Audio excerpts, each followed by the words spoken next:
Well, hello, and welcome back to another exciting edition of Coffee with Stephen.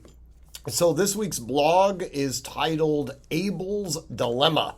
And for those of you who have gone to law school or alternatively have been reading my blogs for several years, you may remember Abel. In all of law school, we have these fact patterns. Typically, at the end of each semester, we would have a test. The test would be some convoluted fact pattern where you would have to issue spot and then go through what we call an IRAC method of looking at the issue, the applicable rule, applying the rule to the fact pattern, and then drawing some form of a legal conclusion. And in almost every single fact pattern, there are these reoccurring characters, Abel and Baker. Well, in today's blog, we talk about an actual individual, a client of ours here at Artemis, who we will charitably refer to as Abel.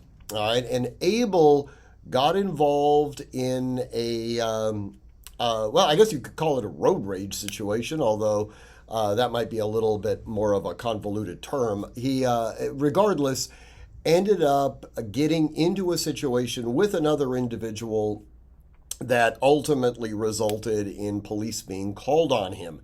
And no charges were filed or anything like that. But during the discussion that I had with Abel, we went over not necessarily the legal implications that were involved, but rather the philosophical ones. The question of why he chose to get involved in this event to begin with. And this goes obviously to the concept of professionalism at arms. One of the best ways of winning a confrontation is not to be involved in one to begin with, and the potential implications that can manifest as the result of choosing to get involved in one.